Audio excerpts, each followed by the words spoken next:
I'm curious, are you team Stu is dead or team Stu is alive? I guess Jill too. It's a hard one because I think technically he should be dead. The only reason I think they could ever bring him back is because Matthew Lillard is now like doing horror movies again. Yeah, and that's he's true. getting really into that Five Nights movie. Yeah. And he's doing that killer cakes thing. Yeah, and he loves attending all of the Comic-Con things I missed him at Toronto Con. I'm so sad. He capped his line and I didn't get to meet him. He's so amazing. I love him so much. He seemed really nice. He's literally one of the best parts of the first movie. Oh, yeah. So, I mean, if they wanted people to really go out for this next movie, bringing him back would be like probably the biggest sell they could possibly do. Yeah. I mean, I have mixed feelings about the seventh one because of the way the franchise treated Melissa Barrera. But because they're bringing back Sydney, which is already a big pull because she wasn't in the sixth one. Yeah. Because they didn't want to pay her enough money. But I think bringing anybody back that is ambiguously dead from the previous movies is completely open again, especially because Kevin Williamson's involved again. Mm-hmm. And he knows all of the storylines because he's the writer of the original movies. So yeah. And I mean, we have seen Billy Loomis come back in like a, ghost form, premonition form, or whatever you would want to call it. So, he came back into the acting role, and sure, the aging is there. And they tried to DH him. Well, you noticed it. You know what? We have to segue into the fifth movie anyway. So let's start by talking how they DH Skeet Ulrich. Let's do it. I don't even think that's in our notes. No, it's not, but it's so bad. It's so bad. It's what I want to talk about. It's so bad. If he's supposed to be dead and he's supposed to be exactly the way he was when he died, and he's even wearing the Sam doesn't know what he looked like when he died. No, but she envisions him in the white t-shirt as his iconic look, whatever. I'm sorry, the aging, it's just, I don't know why they had to do that. Just don't do it that way. I don't even think they needed to do it, or they could have just had his voice. They should have just had his voice. But the thing is, I think they were trying to bring back some of the camp of the second movie or the third one where Sydney's seeing her mom. Yeah. That's very cheesy also. Yeah. But they were trying to DH, although they probably should have DH'd her mom. She also was dead when she was younger, which also I think her mom looks like Matthew Lillard. Side note. Yeah, very true. But I think the only thing I can forgive with that, though, is we didn't really technically see her mom. So it's kind of like, okay, we can see her as Sydney would see her. Yeah, that was This is a case we knew this character very well. He's the most iconic part of the whole thing. And then in the first movie, and then to have him just, no offense, Skeet Ulrich, I still love you. I still love you even though you've aged. Wow. But I mean, he was still pretty young looking when I met him in person. I mean, older, but it is, it's there, and it would be different if it was someone returning, like could happen with Stu. If he was older and returning, it makes sense. Yeah. But for someone to be a ghost of how they were in that time, it looks bad. It's a little bit bad. That's a good first thing to poke at, because I also don't like how they cut that into the movie either. I remember telling my partner about this after we saw it. It was my one, because I like the fifth movie. It's not my favorite, but I like it. Because I remember while watching Ready or Not thinking, oh, these guys would have made a sixth Scream movie. And then they made two of them, and they weren't the best, but I still like at least the fifth one. But I remember thinking when they did that reveal of she's seeing Billy, and then she goes to talk to Tara. I'm going to almost say Tara. And then you get the big, like, spiel reveal of Billy being her dad, and that's why she left or whatever. I think they should have put Billy after then, because then that reveal, we already know about it. We should be learning when Tara learns about it, and then you learn about her psychosis, and we get that scene where she's like seeing visions of him and stuff. The way that they cut that, the order of it wasn't as satisfying for me. I thought it would have been a better payoff if we saw it after. Like, okay, he's my dad. And then she like goes to like wash her face because she's all stressed out. And then we see that she sees him every now and again because it was so traumatic for her. Yeah.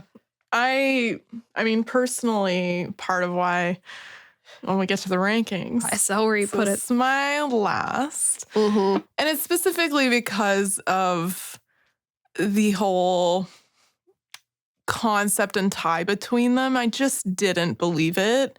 It didn't make sense timeline-wise.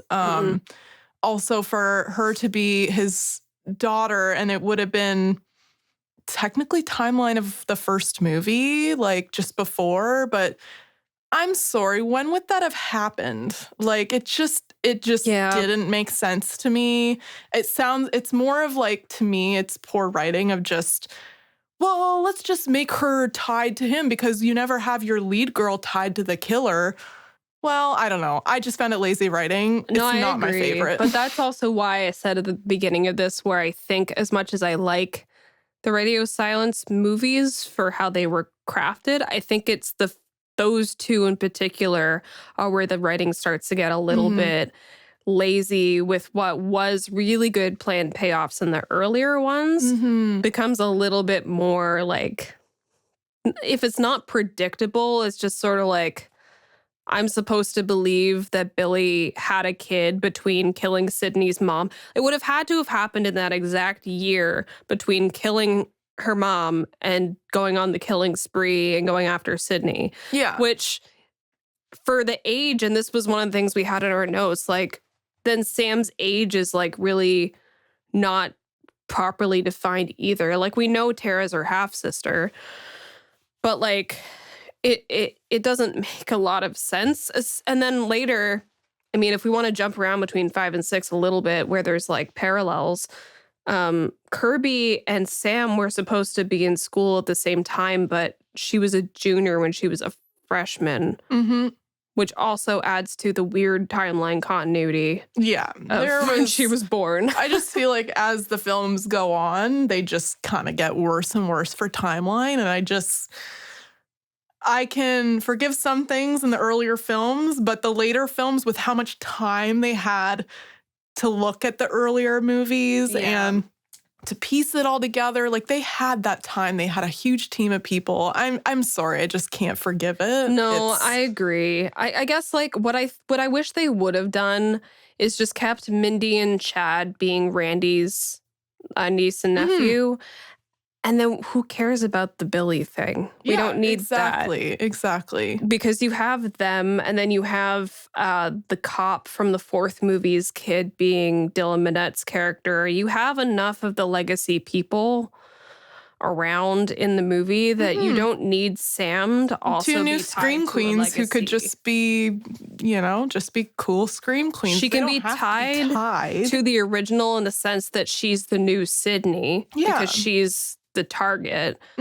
But she's not even a target because of Billy. She's a target because her killers are super fans of the Stab franchise. Yeah, exactly. So the fact that if you cut completely out of the movies that she's related to Billy, it changes almost nothing. Yeah. It changes a little bit more about the sixth movie, but even then, again, we're going to, I guess, just jump between 5 and 6 here. Yeah, they came close in time in like being made. And they're really tied because, so one thing Scream always does is, I say always, I'm really thinking about it. Someone's always a family member of somebody, if it's the killer or the boyfriend. So in the first one, Billy is Sydney's boyfriend, Stu is his friend. That's the connection. It's her boyfriend. The second one, it's not her boyfriend, but it's the mother of her boyfriend from the first one who's taking revenge because she killed Billy. Yeah. The third movie, it's her half-brother, Roman.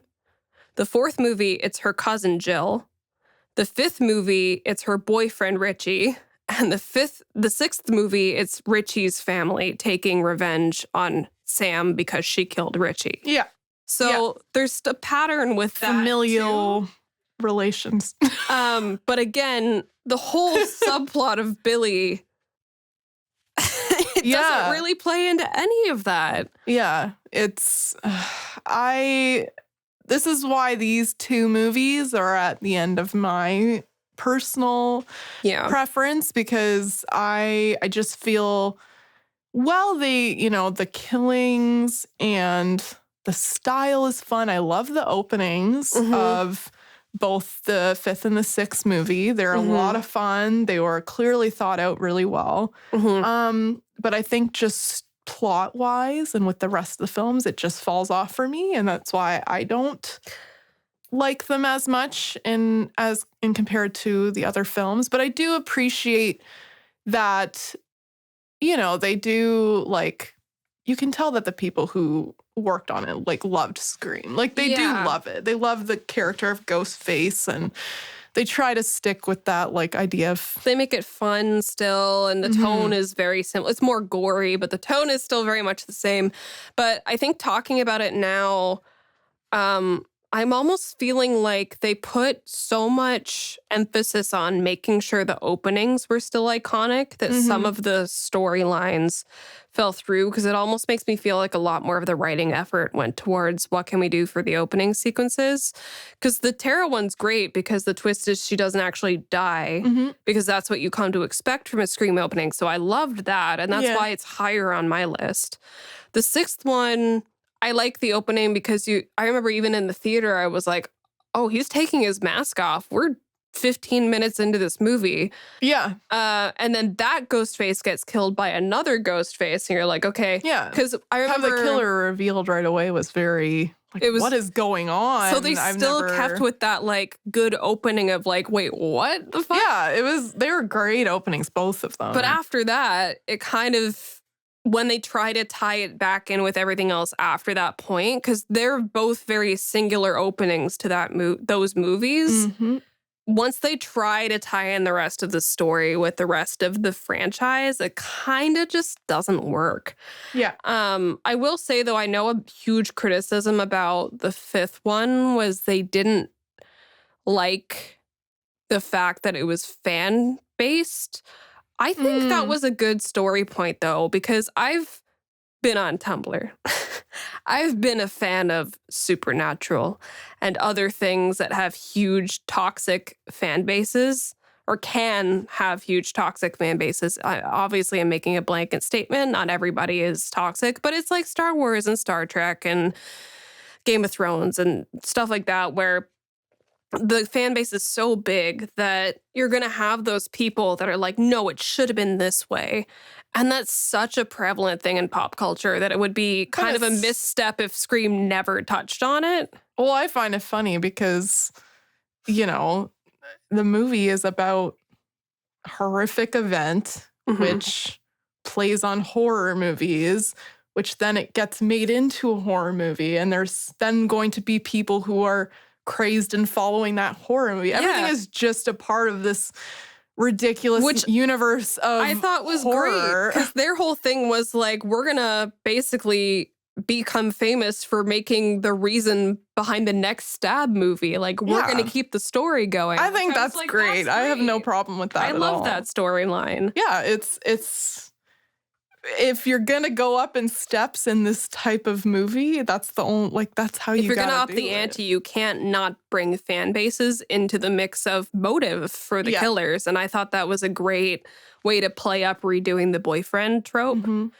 because it was obviously Richie. Yeah, but it was also obviously Billy. But it was Billy and Richie for different reasons. But I think on the topic of, like, fan base and knowing everything about your favorite horror movie that you've watched so much, like, as it was pointed out, how the heck would they have not known that house, if it was based on this horrifying thing that happened in their town? How would no one know about the house? That's, that was a bit like... Well, we knew. I think it was said at some point that Amber's family lived in Stu Macher's old house. Like, I think the reveal was that Sam realized it, but I think it was pretty obvious kind of leading into that it was pretty untouched from the way it looked.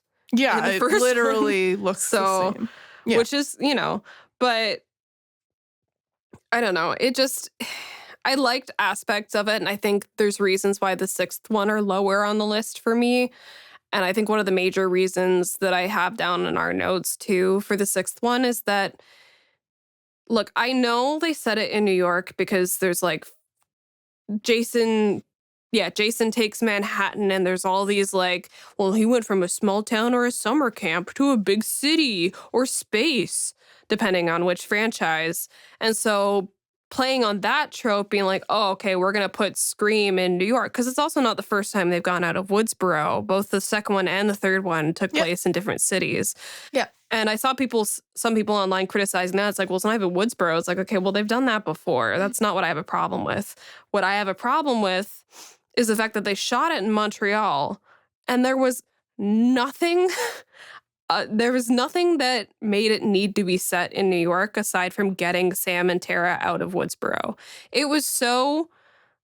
It's like when you watch a show and you're like, that's Toronto or whatever. Yeah. Like, that bothered me so much because they made such a big thing of it, like, now they've moved to New York for college or whatever. And it's like, there were no moments in that movie that were anything iconic to New York. They were all nondescript Montreal that could be generic New York because they've told us they're in New York. Yeah. Yeah, it was... Like, ooh, they go to a bodega. Guess what? Montreal and Toronto have those too, and they didn't go to New York, so... Yeah, I feel like movies like that, they always gotta bring in New York somehow. Which is great, but if you can't actually shoot in New York, again, it was kind of like the Billy thing in the fifth one. Take that element out of it, and how much of the story are you actually changing? Yeah, you don't lose Just don't make anything. it New York, you know? That move to nondescript big city or fucking Chicago or something, or move to Canada. Why not? You know? Yeah. Like, why make such a big deal out of it being New York and then not showcase or make the fact that it's New York such a bigger deal? It bothered me so much. Yeah, it was pretty bad. It was definitely not something that needed to be made a big deal. No. And another gripe I have with the sixth movie, I'm pretty sure they make a big deal of it being Gail's first phone call. It's not the first time she's been on the phone with Ghostface. You're right. And also, to be really, really nitpicky about it, the whole fun of Scream is who's Ghostface this time? In what world would whichever of the Kirsch family was Ghostface in that scene know specifically that Gail has never been on the phone with Ghostface? Because the only statement that's true of that is that she's never been on the phone with this Ghostface, because no shit, it's a different person every time. So little things like that are examples of where I think the writing missed the mark again. Yeah. It's like, oh, it's supposed to be like no, it's Gail's turn. It's like, Gail's fought the other ghost faces. She's had phone calls with and from the other ghost faces. This isn't like a franchise first that's never happened before. Yeah, I think too, like, the last couple films, while they don't have as many like technical errors happening, They have a lot of story errors. It's a lot of story. And the thing with a franchise that's so... Everybody knows it. Self-referential, like, the details should be there. And you have the time to go through the details and make sure you're getting them accurate. Make sure, you know, I mean, you can't tell me they didn't watch. I mean, sure, we mess up on our own details, but we're not the writers of this film. If you're going to be the writer of the film, you would go back. We're not carrying a franchise through several installments to make sure that they are cohesive, because clearly someone wasn't paying attention to that. Because I guess I'm just ragging on the sixth movie now, but another big thing that bothered me that really I remember again thinking in the theater was that, there's this movie theater that's filled with police evidence. Gee, I wonder if it's Dermot Mulroney, because he's a cop who's been dedicated to the Woodsboro murders. And then Gail, I think it was Gail, makes some kind of comment of like, well, it's weird that someone could have gotten access to all this stuff or something, and they're trying to pin it on Kirby. And I'm like, okay, she's FBI and clearly like takes a special interest in cases like Sydney's, But they didn't plant enough doubt earlier on when they introduced her that she got stabbed by Charlie. Why would she suddenly be like, I'm gonna be a ghost face now? Yeah. That made no sense. It didn't check out as they're It was a generally loose pretty motive. good at like giving the red herring of, oh, who are the different people who could be the ghost face. It wasn't enough. It wasn't enough of a trail off to make anybody actually think that it could be you're like, her. okay, they're gonna make her a red herring because her being a ghost face, if they do that, I would love to see how they make that make sense, because it doesn't. Yeah. And the fact that they're like, man, all this police evidence is just weirdly all in this one spot. Now, can't be the cop that's dedicated to our case. No, especially since his daughter's my roommate. No, that can't be it at all. Yeah. That's too crazy. It can't be. And it's like, I think out of all of the Scream films, well, it was like technically done well. I do think story-wise it's probably one of my least favorites. Obviously, the last two are probably my least favorites. We'll go over the rankings after, but yeah. But yeah, I think it's just because I feel like the thought behind who Ghostface is going to be is like the biggest. It's like the opening, and then who's going to be Ghostface are the two main things that you're going to think of when you go into a Scream movie. And they did a great opening, but they fumbled the Ghostfaces, because I have no problem with it being Richie's family. I think that's a a fun way to tie in 6 and 5 if you're going with the 1 and 2 parallel, because it was Mrs. Loomis taking revenge because of Billy. In this one, it was Richie's dad and siblings taking revenge because of Richie. So I like that parallel, and it gave them motivation to go after Sam. But I think it's lazy making it 3 ghost faces, because you have the cop who can cover up the crime scenes, plant evidence to make it look like it's Sam, frame her, all this stuff. You have Quinn who can keep an eye on Sam and the friends and also plant evidence and be a red herring because she dies, but she's not dead. And then you have the brother, Ethan, I think. What even is his name? Is he just so that you can have a, well, like I was in class. It's like nobody asked. Yeah, nobody asked where you were. It wasn't necessary. I feel like it was just their way of being like, oh, we've never had 3 before. We've had 2 and 1. That's really all that was about. It was very unnecessary. I didn't understand it. No. It took away from it for me. And it definitely did. If you're supposed to forget about his character until the end of the movie, sure, but it wasn't forgetting in a way that you're like, ooh, that's clever, it came back. It was forgetting in a way that you're like, oh. Yeah, exactly. Sure. Yeah, it's, that's why we kind of had to talk about all of the films, because while it didn't have the technical issues, it's just the stories just really start to fall for me. And that leads into, now that there's another movie coming out, it's kind of like, will they continue on with this whole kind of concept? Will they try and just do a clean slate and, like what you said, kind of go back on some of maybe Wes Craven's original ideas, or kind of go more that direction and scrap what they've been doing? But, I mean, now we won't know until 7 and said next year. So there's 2026, but it is early 2026. But I think one other thing, we've covered a lot of the stuff in our notes, but one thing I want to bring back into the fold too is the stature thing. That's also a factor in the 5th one. Less so in the 6th movie, because I feel like they're all kind of enough of the same height, but it kind of matters less in that one anyway. But in the 5th movie, Jack Quaid is really tall. Yeah. And Mikey Madison is very short. Yeah. And in that one, she does quite a bit of the killing. She says, "You killed my best friend!" Yeah, and he died like a pussy. And you look back at the scene where Dewey gets killed and you're like, did you?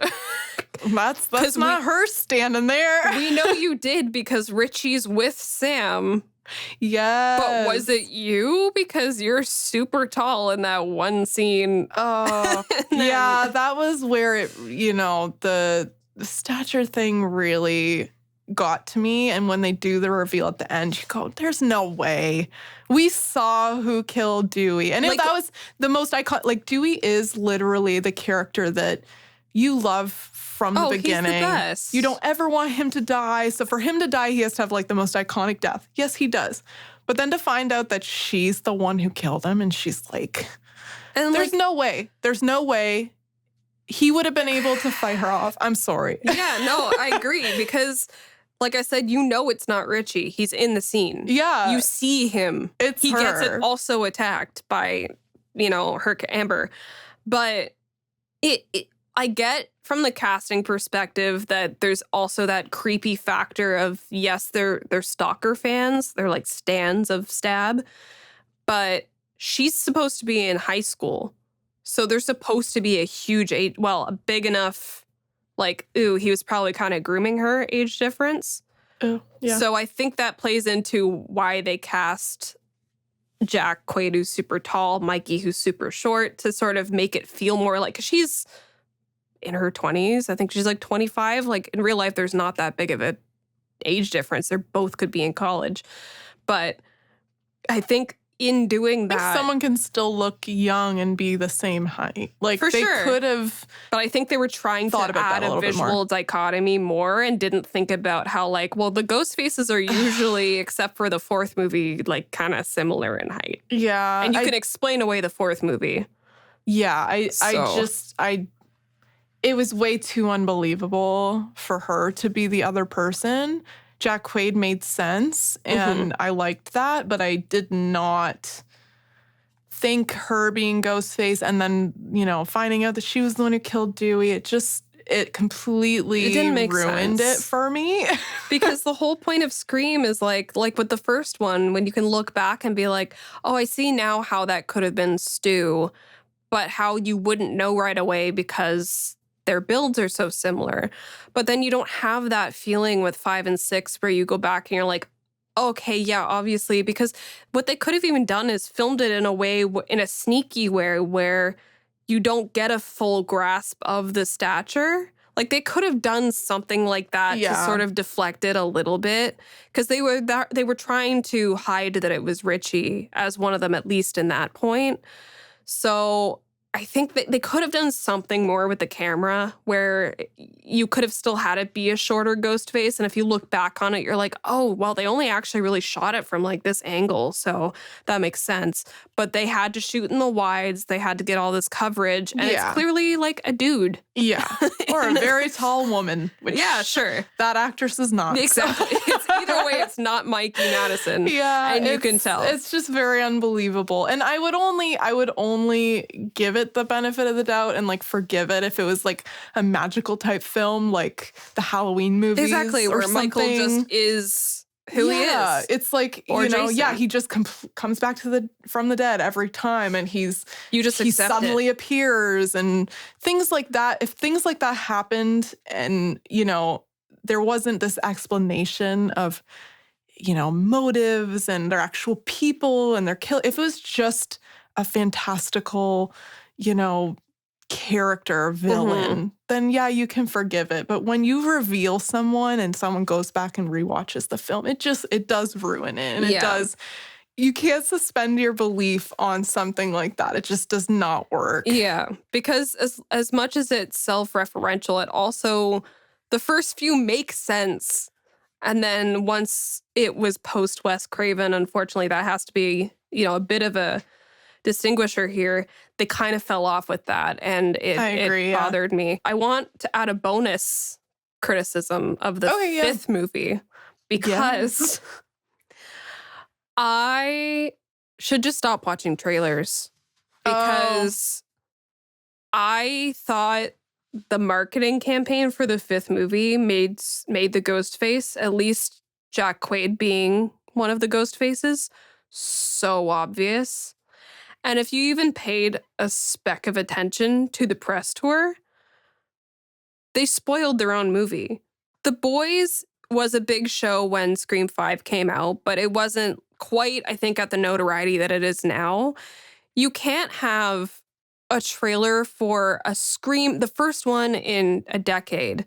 You can't have a trailer for that movie come out, have one shot of Jack Quaid getting like yeeted through a doorway, and then have the biggest, one of the big interviews be Courtney Cox, Nev Campbell, and Jack Quaid. Mm-hmm. Why it wasn't Melissa Barrera, it wasn't Jenna Ortega, it was Nev Campbell, Courtney Cox, and Jack Quaid. Yeah. Which is like, okay, he was in the trailer for 2 seconds. Mm-hmm. Mm-hmm. Why is he being the main focus of your interview? Exactly. About Scream 5. Yeah. It's, marketing is a big part of movies now. Like we now, if there's a film we really want to watch, we're going to see all the marketing leading up to it. Like Long Legs. That recently, Long Legs. I was so disappointed with that film because I thought it was a certain type of film going into it because I followed all the marketing. I went online into the website that they made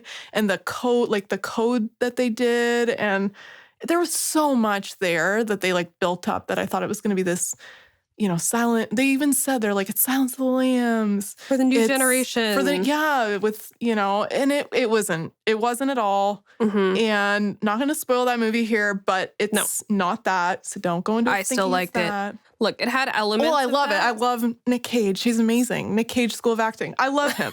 I still think it's going to be a cult classic film. Absolutely.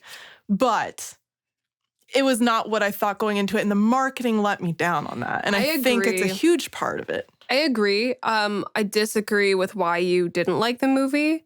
But I think that's also because I knew about that aspect of the movie going into it. Yeah. I knew about the Silence of the Lambs comparisons, and I knew about the element that you didn't like. Yeah. So I was You watched prepared. it a bit after I did. I saw that marketing, was so ready. Yeah. I went in really quick, and I saw it in theaters very quickly. And then you saw it a bit after you had gotten a lot of kind of I'm more online chronically than you. And people have no tact when it comes to theater etiquette or waiting for spoilers for anything anymore. Yeah. And so it was, I saw his face before the movie came out too, which I was a little sad about. But the way that the story, I'll still try and keep this vague. The way that the story element that you didn't like was presented to me didn't seem like a spoiler. It just seemed like, in addition to the marketing, this is an element of the movie. And it was like, okay, sure.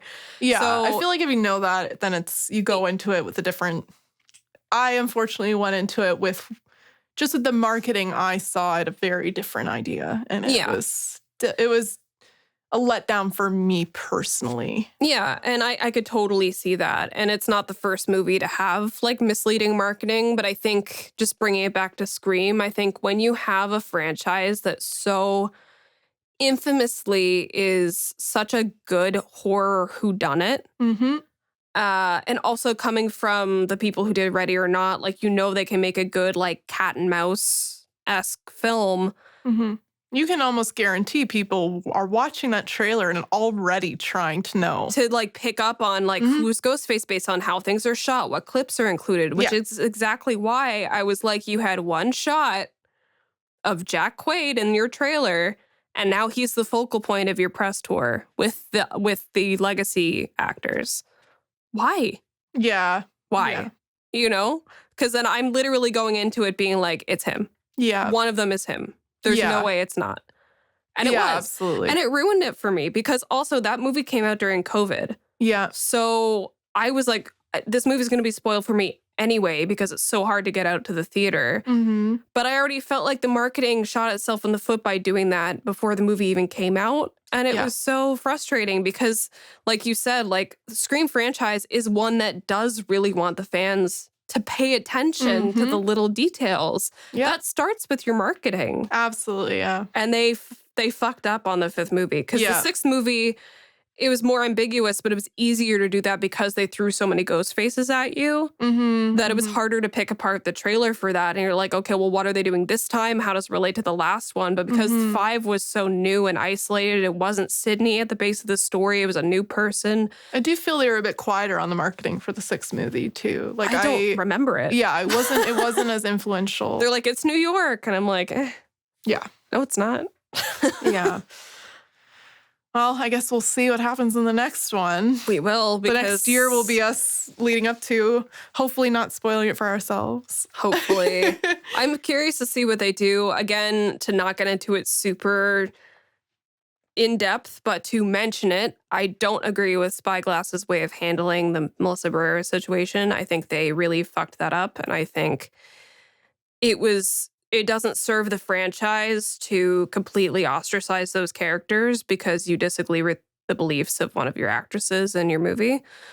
But I do think it's good that they finally pivoted back to Neve Campbell and decided like, oh, you're actually worth what you were asking for. But it sucks that had to be the turning point for that because you should have realized that in the first place. And then she still could have been in the 6th movie. So I do want to see the 7th one. I'm just a little bit annoyed and gutted as a fan that they're completely disregarding certain storylines and characters because a whole company just decided to fire their lead actor. Yeah. So. Yeah, it's unfortunate that that's going to, It's going to play into it and it's going to be kind of annoying. Yeah, it's something that is not part of the universe and, you want to kind of hope isn't going to interfere with something that's being built up is unfortunately going to because fortunately movies, there's a lot of bullshit that goes on behind the scenes. And, and a lot of that's coming out in different forms, especially in the last few years. But I feel like, and I could totally cut this out later depending on how controversial I want to keep our podcast. But say it all. Having recorded because if we do decide to keep it in, I think that's an important thing to bring up because it is prevalent with the series and it is going to change the trajectory of where they take the story as well. So storylines that were probably in place are going to all be changed now. So exactly. You can argue that the 6th one sort of wrapped up their storylines, but you can argue it could have kept going as well. So even if they wanted to focus mainly on Sydney in the next one, they didn't have to completely wrap out the storyline. They just chose to for, non-scripted reasons. Yeah. So I think, this is a good lead into if on a future episode, we're going to be talking about how things with actors or, rewrites of scripts or recasting, that happens and that can also totally destroy the continuation of films or a franchise. Which is why I hate the 3rd Scream movie so much. Like I said, hate in terms of a Scream movie, not hate in terms of necessarily like a horror movie. It's still fun. But yes, rewrites and studio interference and things being leaked and mostly production meddling is what really affected the 3rd movie. But I also think that's a good segue into 2 things we need to do to wrap up this episode. One is we need to rank, I guess, the general offense of continuity of... We're going to have a whole other episode about franchise continuities, but I think in terms of the Scream-specific ones, how it all plays together and the how it leads into our rankings. Do we think that in the world of Scream, how much on a 1, 2, or 3 level does this affect our ranking of the films, I guess? For me, it's a level 3 because I think if you have time, if you're going to come back into movies that were done back in the 90s, if you're going to revisit them later, so I guess this mark is specifically more for the later films. Sure. If you're going to, jump back onto a very well-known franchise and revisit it and bring it back to the surface, know your details. Get them down straight. You have the time. You've had the time to nail that out. And I just think it's, it is to a point of just money, I think, is like, let's just bang these out because we know there's a fan base. We know people are going to go to the movies. But they could have taken a little bit more time, made sure that it was like those details were down.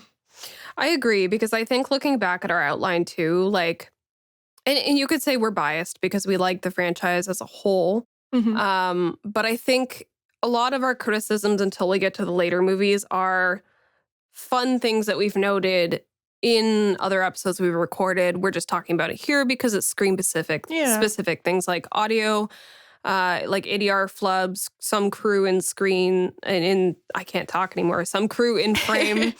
But I think, yeah, coming back to like what we're marking as the overall offense here, I think I have to agree with it being a level 3 because story is so important to how these films link together. And it's so hard to have a franchise that was spearheaded so distinctly by one director and then have 2 films come later trying as much as possible to honor that while doing their own thing, but still keeping with the vibe and the overall atmosphere and world of an existing franchise. It's a hard thing to do and also something you don't really see a lot because most other horror franchises, like, they'll probably have a different director every movie, right? And they're not really super trying to keep with one story. Like the Halloween franchise has like 5 different timelines because it kind of didn't really matter. They tease it themselves over that. Exactly. And so you kind of forgive it. For Scream, it's just kind of like,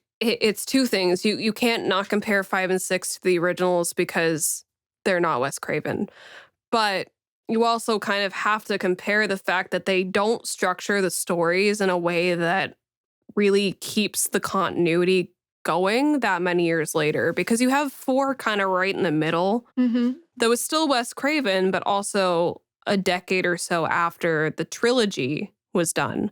But then you have these 2 new directors coming in a decade after the original director couldn't do more movies, trying to capture that same thing, but enough of the team was different, enough of there's so much to keep track of and link together that it just didn't do that in a satisfying way.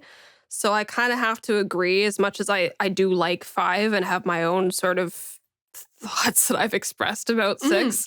I think it's a level 3 because if you're going to keep a franchise going and in like this kind of franchise, you really have to put the same amount of care into the movies. And I think they focus too much on keeping the openings as hooks. And I think they focus too much on trying to honor Wes Craven and not enough about honoring the essence of what made the individual films individual, but also part of a universe, a franchise, a universe that should be cohesive and make sense. Yeah, absolutely.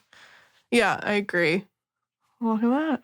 We agree on a level. We're not going to agree with where the films rank, though. No, not at all. Yeah, and then I think in terms of like the couple films where you see crew members' hands, like I think the one that we talked about in the closet, I would rank that like 1.52 because, as you said, it's covered by the things falling out of the closet so fast.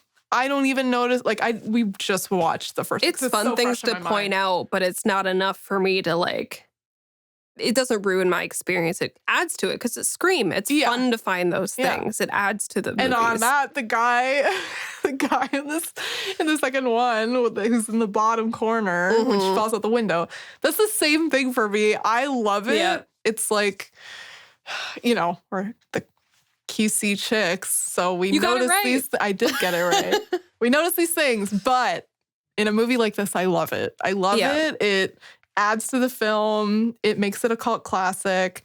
So what? I give it like a 1 or 2. Yeah, it's lower on the scale by comparison to the other things we talked about. I'm not mad about it. No, it's hilarious. You can't be mad.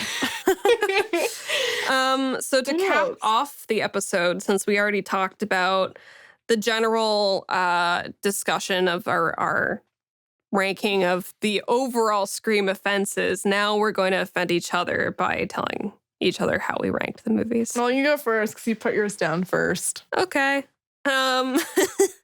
My order, and I'm just looking at this now, seeing if I still agree with what I put down here when I was researching.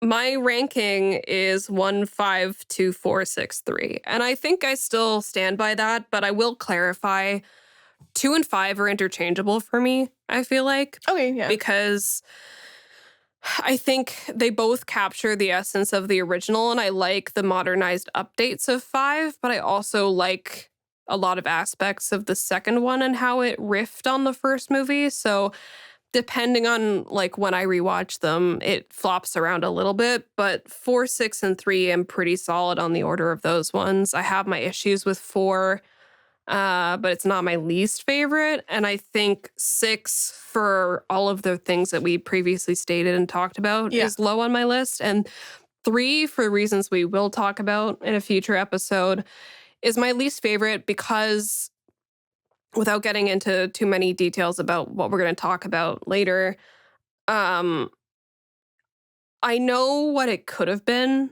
because of original drafts. And I think had it been that movie, I would have liked it so Way much more. But because of all of the interference, it goes last for me because it has so much studio meddling in it that it muddled what could have been such a better Scream film. Yeah, totally and fair.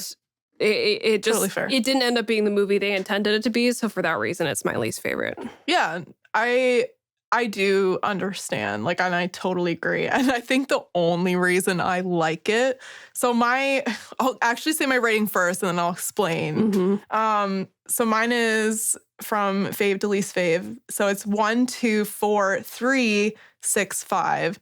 And I think the only reason I don't have 3 later is because I just find it really funny. Like, it's just one of those films that I just, every time I watch it, I laugh so much. Yeah. And I think that is part of the charm of like the Scream movies for me, is the cheese, the like throwing it on around Halloween and just being like, oh my God, it's kind of terrible. But it's great. But I love it. Yeah, no, I totally get that too. So I think, and I'm a huge nostalgia person. Yeah, me too. I love older films, preferably over newer films. So I think specifically I just put it up higher because I just have more of a nostalgia with it than any of the newer films. Yeah. So I think what you're saying about 3 is why I made the statement earlier about saying there's not really a bad Scream movie. There's why you can rank them like the way that we have is like you can pick your least favorite, but at the end of the day, there's always something about each movie that you can pick out and be like, yeah, but it's still fun. Yeah, exactly. So I get have why you have 5 at the end, but I still absolutely love the opening of that film. I think it was so great.